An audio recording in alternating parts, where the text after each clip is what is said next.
too weak because even the most brutal rulers require some measure of consent of the governed, and generally obtained, not only by force. I'm interested here in how the more free and more democratic societies have dealt with these issues. Over the years, popular forces have sought to gain a larger share in managing their affairs, with some successes alongside of many defeats. Meanwhile, an instructive body of thought has been developed to justify elite resistance to democracy. And those who want to understand the past and also to shape the future would do well to pay careful attention not only to practice, but also to the doctrinal framework that supports it. These issues were addressed 250 years ago by David Hume in classic work, not quite as far back as the quote you just heard, but almost. Hume was intrigued by the easiness with which the many are governed by the few, the implicit submission with which men resign their fate to their rulers.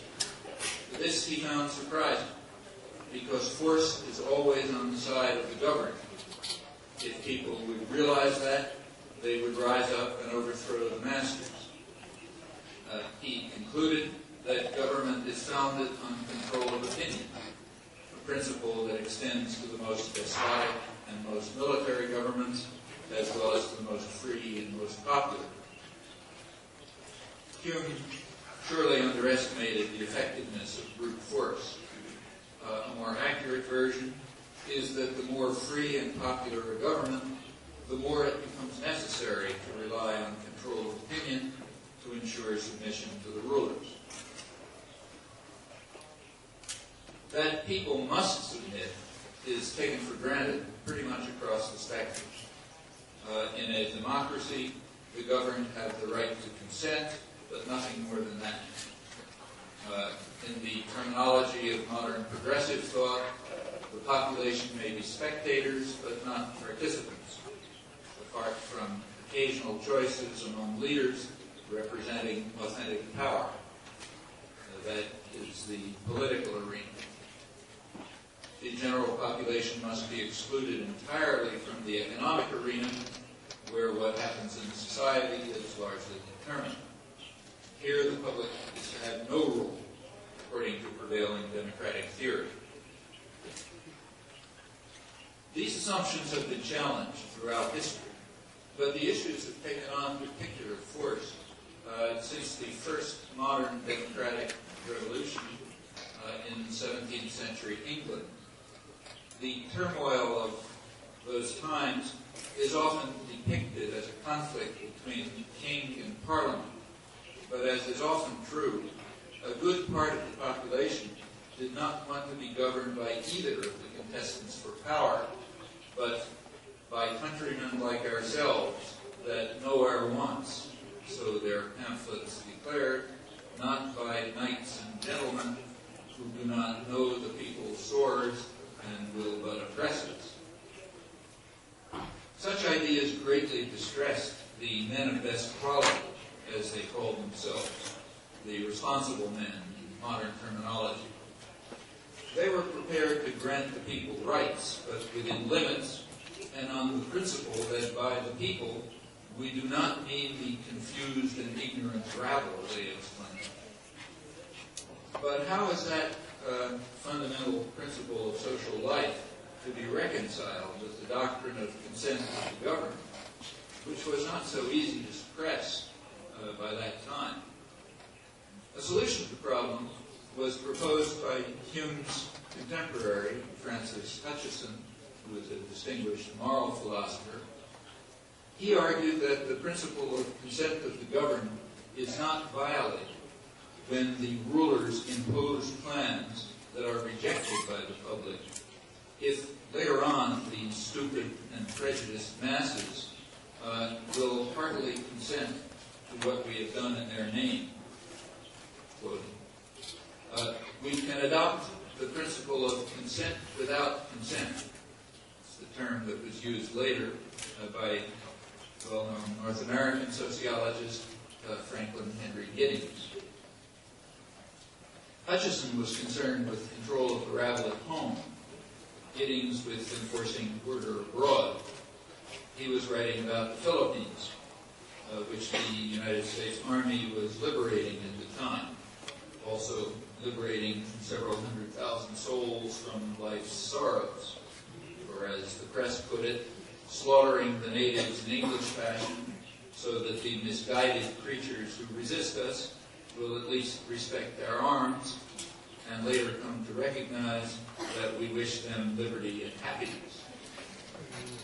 To explain all of this in properly civilized tones, Giddings devised his concept of consent without consent.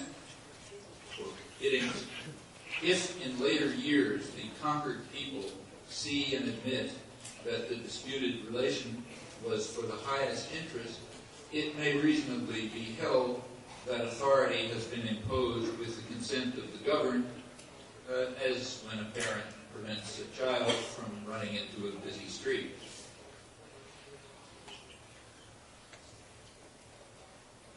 These explanations capture the real meaning of the doctrine of consent of the governed. The people must submit to their rulers, and it is enough if they give consent without consent. Within a tyrannical state or in foreign domains, force may be used. When the resources of violence are limited, the consent of the governed must be obtained by the devices that are called manufacture of consent by progressive and liberal opinion. Liberal in the United States hemisphere. The enormous public relations industry, from its origins early in this century, has been dedicated to the control of the public mind, as business leaders describe the task. They warned, I'm quoting, they warned of the hazard facing industrialists in the newly realized political power of the masses and the need to wage and win the everlasting battle for the minds of men and indoctrinate citizens with the capitalist story until they are able to play back the story with remarkable fidelity. And they acted on their words.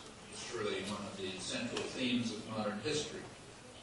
The fact that the public relations industry has its roots in its major centers in the country that is most free is exactly what we should expect with a proper understanding of Hume's maxim. A few years after Hume and Hutcheson wrote, the problem caused by the rabble in England spread to the rebelling colonies of North America. And the founding fathers of American democracy repeated the sentiments of the British men of best quality in almost the same words. As one put it, when I mention republic, I mean to include only the rational part of it. The ignorant vulgar are as unfit to judge of the modes of government as they are unable to manage its reins. The people are a great beast that must be tamed, as colleague Alexander Hamilton declared. Rebellious and independent farmers had been taught, sometimes by force, that the ideals of the revolutionary pamphlets were not to be taken too seriously. The common people were to be represented not by countrymen like themselves, who know the people's sores, but by gentry, merchants, lawyers, and other responsible men who can be trusted to defend privilege. The reigning doctrines were expressed clearly by the President of the Constitutional Convention and the first Chief Justice of the Supreme Court, John Jay, who stated that the people who own the country ought to govern it. One issue remained to be settled: who owns the country? That question was answered by the rise of private corporations and the institutional structures devised to protect and support them, although it remains a difficult task to compel the public to keep to the spectator role. The United States is surely the most important case to study if we hope to understand understand the world of today and tomorrow. One reason is its incomparable power. Another is its stable democratic institutions. Furthermore, the United States was as close to a tabula rasa as one can find.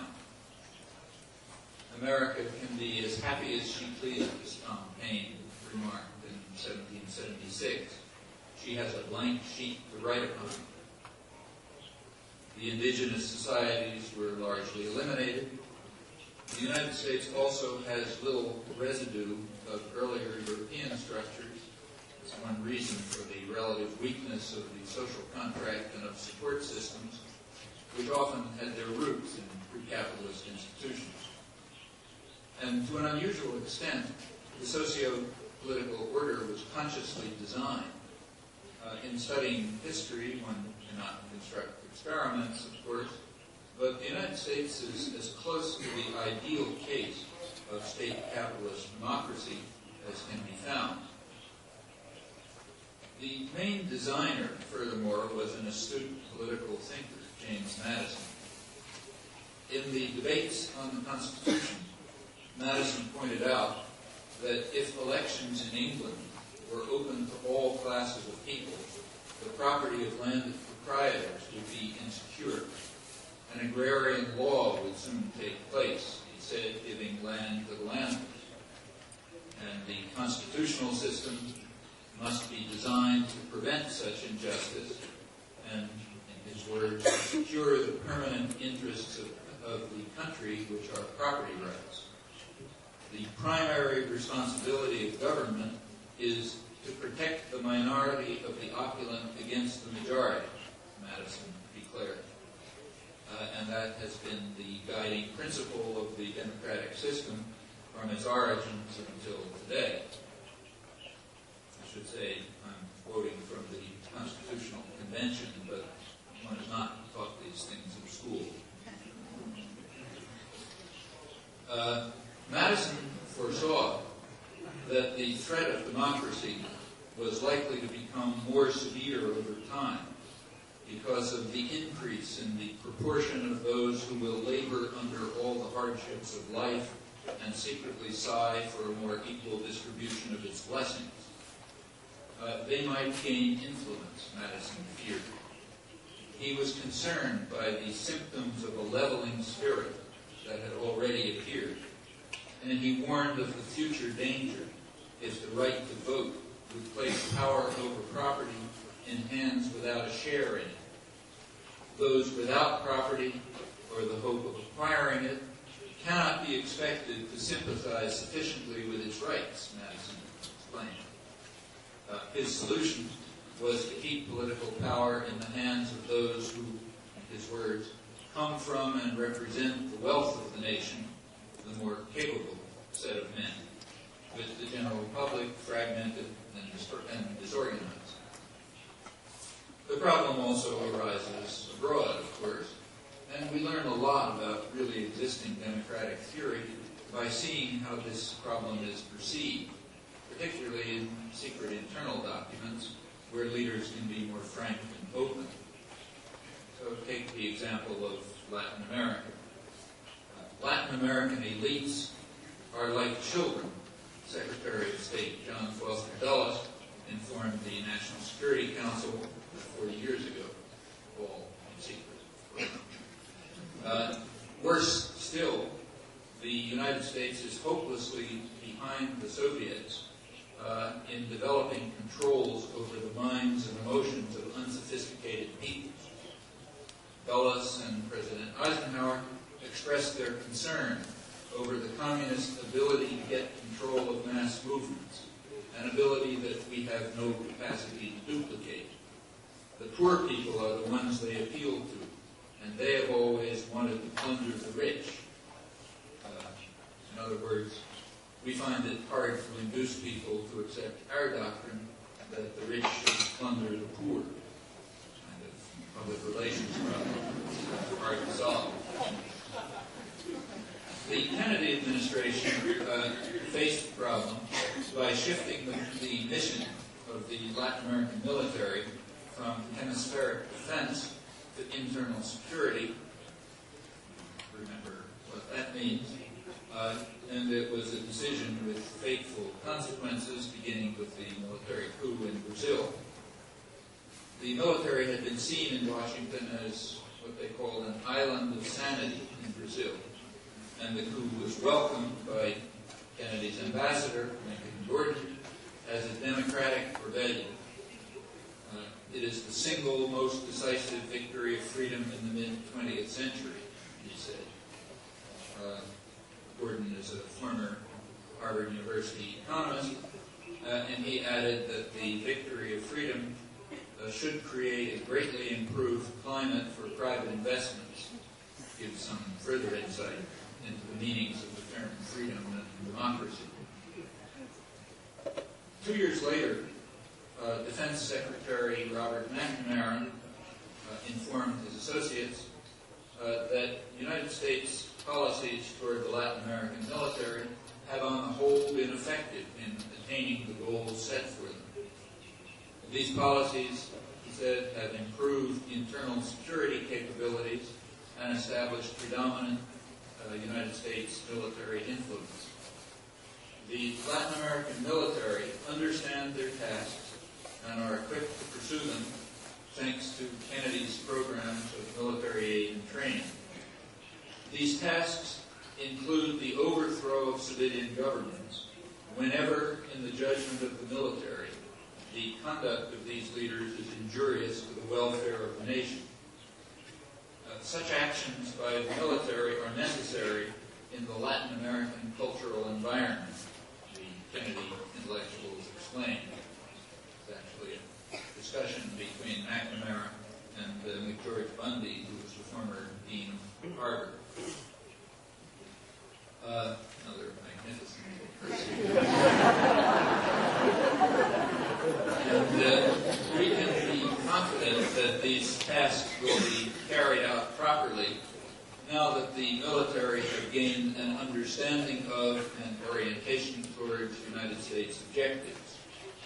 That assures a proper outcome to the revolutionary struggle for power among major groups which constitute the present class structure in Latin America, an outcome that will protect private United States investment and trade, the economic route that is at the heart of United States political interest in Latin America.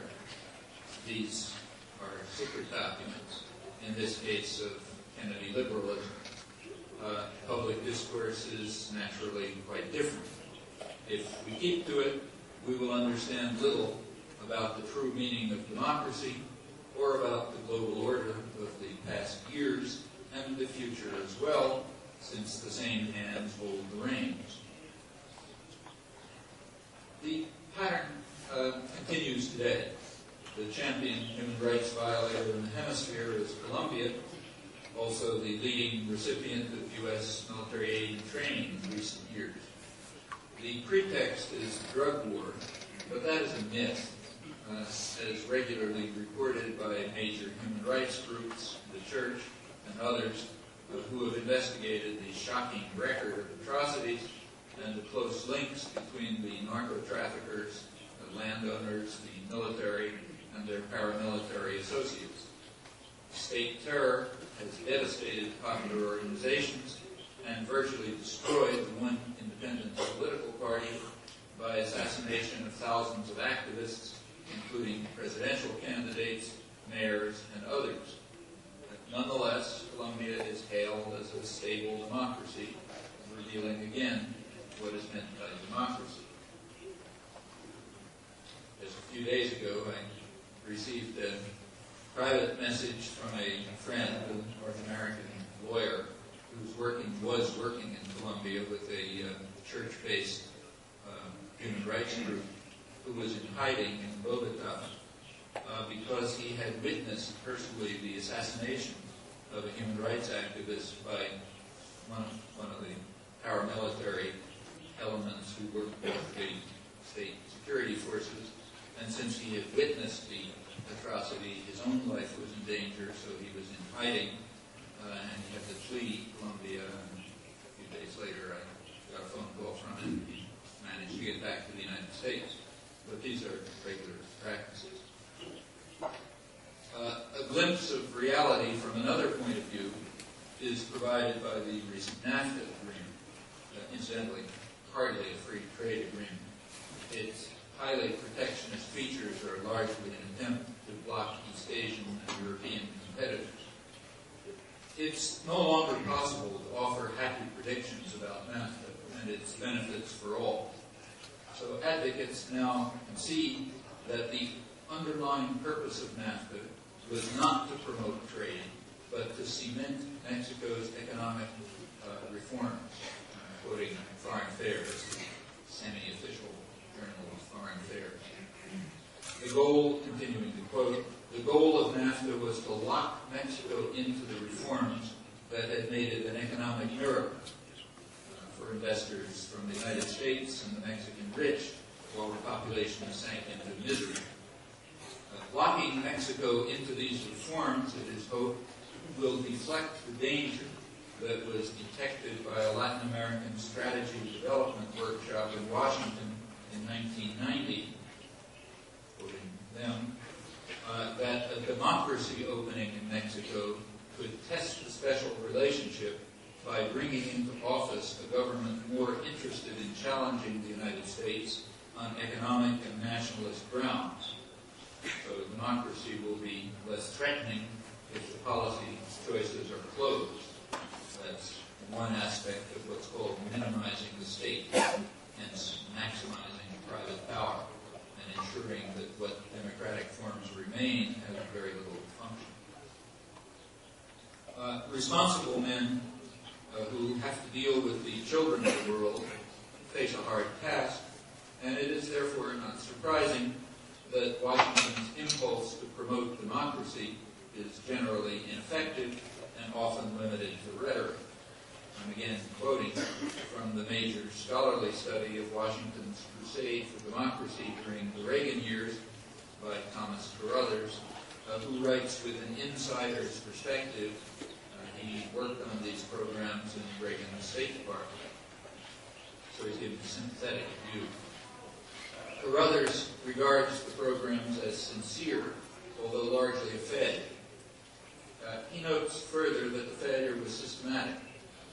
Where Washington's influence was least in the southern part of the hemisphere, there was real progress toward democracy, which the Reagan administration generally opposed, later taking credit for it when the process proved irresistible.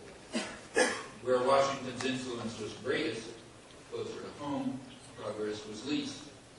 In his own words, the United States sought to maintain the basic order of quite undemocratic societies and to avoid populist-based change.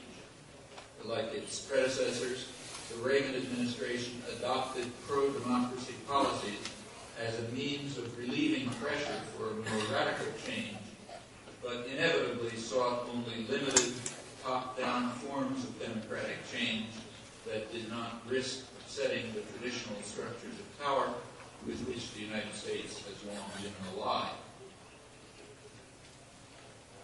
My comments on the Madisonian roots of the prevailing concepts of democracy was unfair in an important respect. Like Adam Smith and other founders of classical liberalism, Madison was pre-capitalist and anti-capitalist in spirit. He expected that the rulers would be what he called enlightened statesmen and benevolent philosophers, whose wisdom made best discern the true interests of their country. They would guard the true interests of the country against the mischiefs of democratic majorities, but with enlightenment and benevolence. Madison soon learned differently, as the opulent minority proceeded to use their newly found power, much as Adam Smith had described a few years earlier. They were intent on pursuing what Smith called the vile maxim of the masters, all for ourselves and nothing for other people. By 1792, Madison warned that the rising developmental capitalist state was substituting the motive of private interest in place of a public duty, leading to a real domination of the few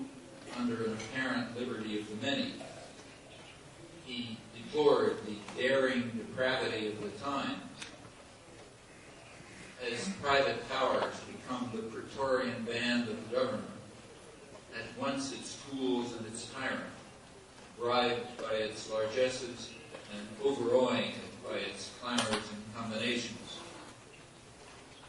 They cast over society the shadow that we call politics, as John Dewey later commented.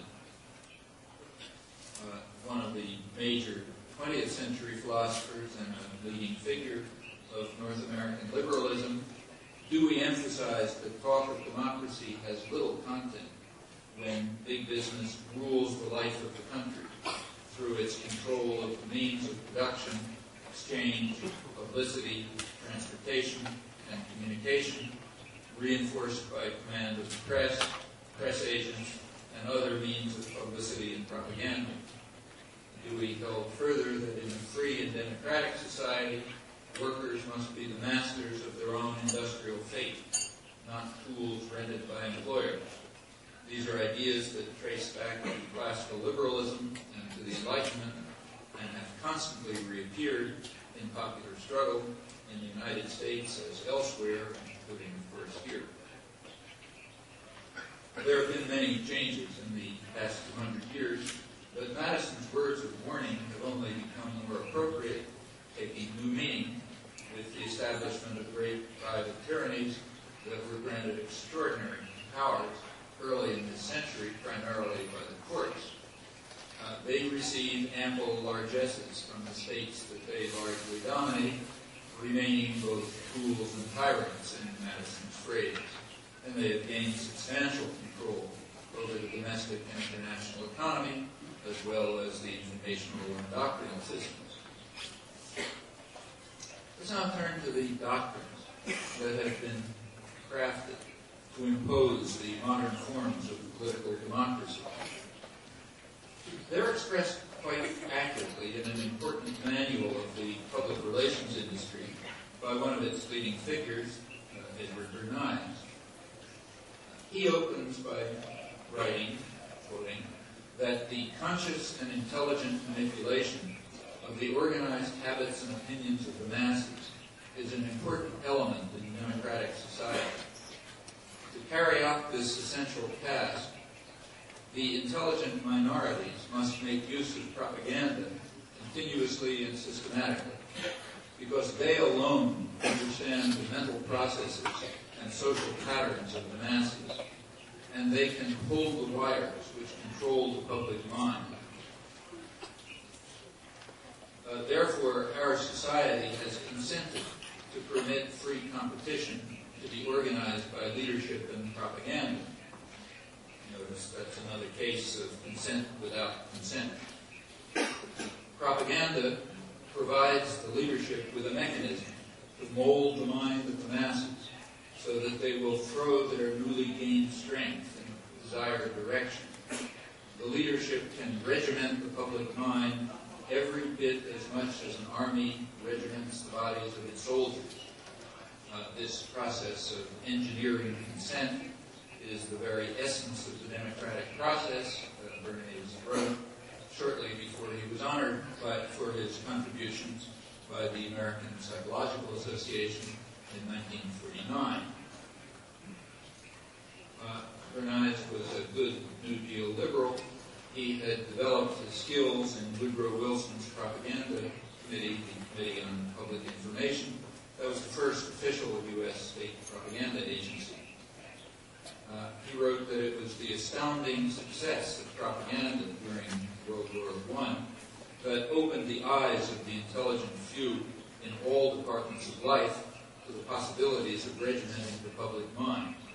He explained this in his public relations manual, which was honestly entitled Propaganda. The intelligent few were perhaps unaware that their astounding success relied in no small part on propaganda fabrications about Hun atrocities that were provided to them by the British Ministry of Information, which secretly defined its task as to direct the thought of most of the world. All of this is good Wilsonian doctrine, known as Wilsonian idealism in political theory. Wilson's own view was that an elite of gentlemen with elevated ideals is needed to preserve stability and righteousness. It's the intelligent minority of responsible men who must control decision-making. Another veteran of the propaganda committee, Walter Lippmann, explained in his influential essays on democracy. Lippmann was also the most respected figure in North American journalism and a noted commentator on public affairs for half a century. The intelligent minority are a specialized class who are responsible for setting policy and for the formation of a sound public opinion, Lippmann elaborated. They must be free from interference by the general public, who are ignorant and meddlesome outsiders. The public must be put in its place, Lippmann continued. Their function is to be spectators of action, not participants. Apart from periodic electoral exercises when they choose among the specialized class. Leaders must be free to operate in technocratic insulation, to borrow the current World Bank terminology, basic thesis of neoliberalism, illustrating how it is in effect a form of totalitarianism and intended to be.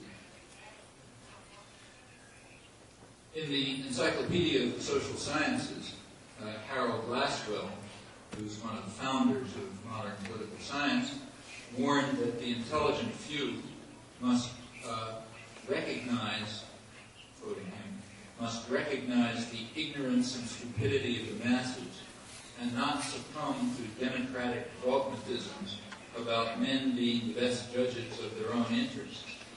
They are not the best judges. We are. The masses must be controlled for their own good, and in more democratic societies where force is unavailable, social managers must turn to a whole new technique of control, largely through propaganda, Lasswell explained.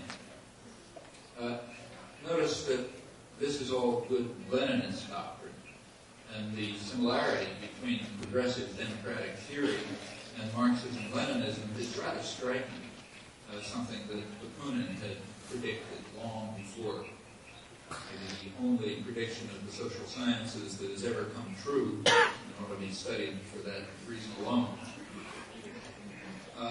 With a proper understanding of the concept of consent, we can see that implementation of the business agenda over the objections of the general public is with the consent of the government, a form of consent without consent. That's actually a fair description of what has been happening in the United States. There's often a gap between public preferences and public policy. In recent years, that gap has become substantial, and a comparison sheds further light on the functioning of the democratic system in the best case. More than 80% of the public in the United States think that the government is run for the benefit of the few and the special interests, not the people. That's up from about 50% in earlier years. Over 80% believe that the economic system is inherently unfair and that working people have too little say in what goes on in the country. More than 70% feel that business has gained too much power over too many aspects of American life. And by almost 20 to 1, the public believe that corporations should sometimes sacrifice some profit for the sake of making things better for their workers and communities. Public attitudes remain stubbornly social democratic in important respects, as they did through the Reagan years, contrary to a good deal of mythology.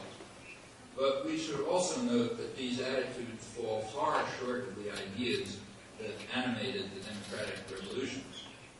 Working people of 19th century North America did not plead with their rulers to be more benevolent. Rather, they denied their right to rule. Those who work in the mills should own them, the labor press demanded, upholding the ideals of the American Revolution as the dangerous rabble understood them, incidentally without the dubious aid of radical intellectuals. The 1994 congressional election is a revealing example of the gap between rhetoric and fact. In the press, it was called a political earthquake, a landslide victory, a triumph of conservatism that reflects the continuing drift to the right as voters gave an overwhelming popular mandate to Newt Gingrich's ultra-right army, who promised to get the government off our backs and bring back the happy days when the free market reigned.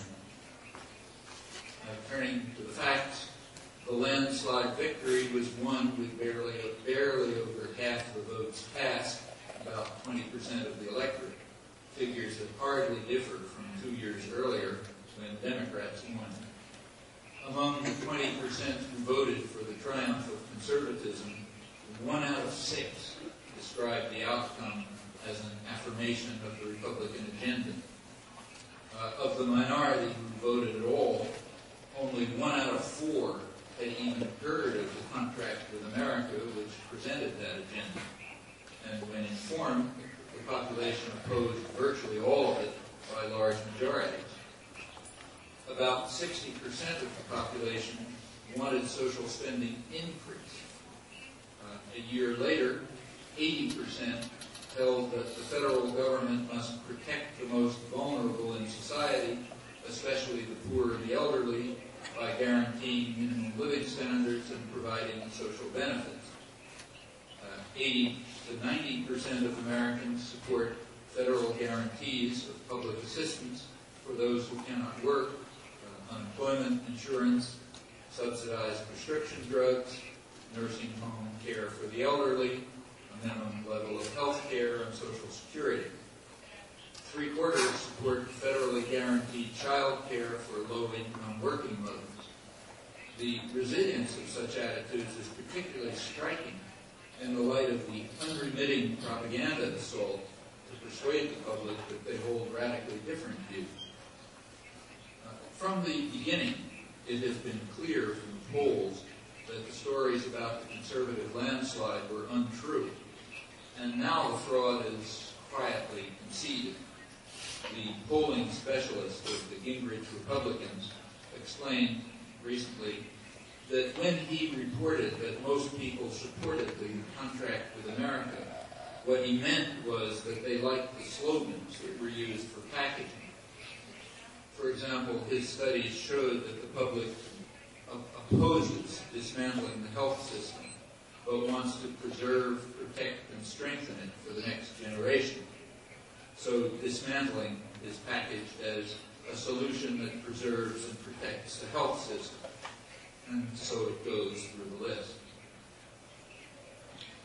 All of this is very natural in a society that is to an unusual extent business run with huge expenditures on marketing. About $1 trillion a year. That's 1/6 of gross domestic product, and mostly tax deductible, so that people pay for the privilege of being subjected to manipulation of their attitudes and behavior. But the great beast is hard to tame. Repeatedly it has been thought that the problem has been solved, and that the end of history has been reached in a kind of utopia of the masters. One classic moment was at the origins of neoliberal doctrine in the early 19th century, when Ricardo and Malthus and other great figures of classical economics announced that the new science had proven, with the certainty of Newton's laws, that we only harm the poor by trying to help them, and that the best gift we can offer the suffering masses is to free them from the delusion that they have a right to live. The new science proved that people have no rights beyond what they can obtain in the unregulated labor market. By the 1830s, it seemed that the doctrines had won the day in England. With the triumph of right thinking at the service of British manufacturing and financial interests, the people of England were forced into the paths of the utopian experiment, Karl Polanyi later wrote in classic work, the most ruthless act of social reform in all of history, which crushed multitudes of lives. but an unanticipated problem arose. The stupid masses began to draw the conclusion that if we have no right to live, you have no right to rule. The British Army had to cope with riots and disorders, and soon an even greater threat took shape as workers began to organize, demanding factory laws and social legislation to protect them from the brutal neoliberal experiment, and often going well beyond. The science, which is fortunately flexible, took new form as elite opinion shifted in response to uncontrollable popular forces, discovering that the right to live had to be preserved under a social contract of some sort. Later in the 19th century, it seemed to many that order had been restored, although a few dissented. The famous artist William Morris outraged respectable opinion by declaring himself a socialist in a talk at Oxford University. He recognized that it is the received opinion that the competitive system, everyone looks out for themselves, is the last system of economy that the world will see, that it is perfection, and therefore finality has been reached in it. But if history really is at an end, he continued, then civilization will die, and this he refused to believe, despite the confident proclamations of the most learned men. And he was right, as popular struggle demonstrated.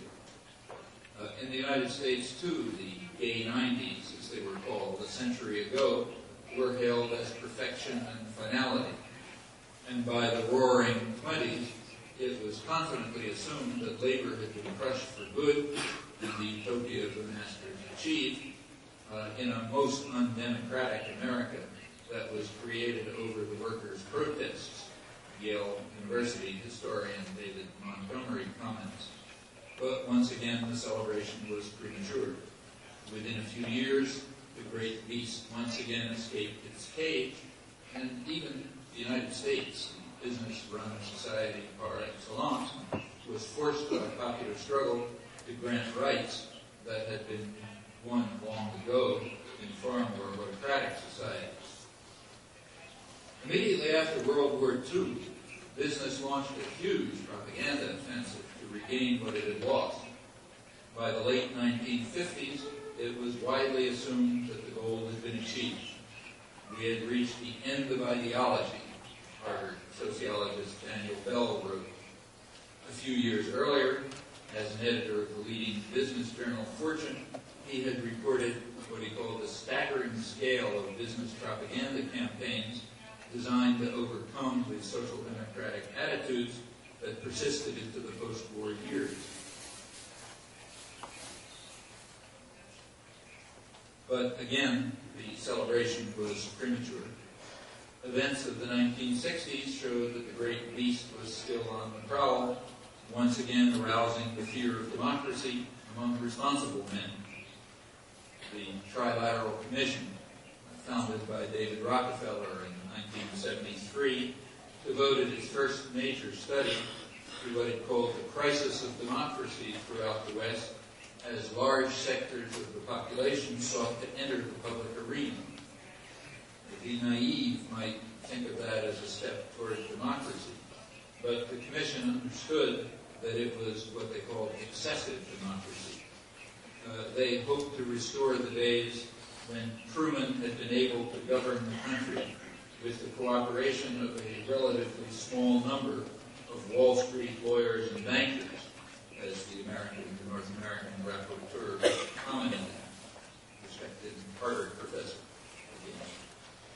That was proper moderation in democracy. Of particular concern to the Commission were the failures of what it called the institutions responsible for the indoctrination of the young, the schools, the universities, and the churches. And the Commission proposed means to restore discipline and to return the general public to passivity and obedience, overcoming the crisis of democracy. The Commission represents the more liberal internationalist sectors of power and intellectual life in the United States, Europe, and Japan. the Carter administration was largely drawn from its ranks, almost entirely, in fact. The right wing takes a much harsher line. From the 1970s, changes in the international economy put new weapons into the hands of the masters, enabling them to chip away at the hated social contract that had been won by the popular struggle. The political spectrum in the United States, always very narrow, reduced to near invisibility. A few months after Bill Clinton took office, the lead story in the Wall Street Journal expressed its pleasure that on issue after issue, Mr. Clinton and his administration come down on the same side as corporate America, eliciting cheers from heads of major corporations who were delighted that we're getting along much better with this administration than we did with previous ones, as one put it. A year later, business leaders found they could do even better. And by September 1995, Business Week reported that the new Congress represents a milestone for business. Never before have so many goodies been showered so enthusiastically on America's entrepreneurs. In the November 1996 elections, both candidates were moderate Republicans and longtime government insiders, candidates of the business world. The campaign was one of historic dullness, the business press reported. Polls showed that public interest had declined even below the previous low levels, despite record-breaking spending, and that voters disliked both candidates and expected little from either of them. So there is large-scale discontent with the workings of the democratic system. A similar phenomenon has been recorded in Latin America, and although conditions are quite different, some of the reasons are the same. Argentine political scientist Porfirio Barón has stressed the fact that in Latin America, the democratic process was established together with neoliberal economic reforms, which have been a disaster for most people. The introduction of similar programs in the richest country of the world have had similar effects. When more than 80% of the population feel that the democratic system is a sham and that the economy is inherently unfair, the consent of the governed is going to be very shallow. It's worth remembering that we've been through all of this before. The end of history, perfection, finality have often been proclaimed, always falsely. And with all the sordid continuities, an optimistic soul can discern slow progress, realistically, I think. In the advanced industrial countries, and often elsewhere too, popular struggles can start from a higher plane and with greater expectations than those of the gay 90s and the roaring 20s, or even 30 years ago. And international solidarity can take new and more constructive forms as the great majority of the people of the world come to understand that their interests are pretty much the same and can be advanced by working together.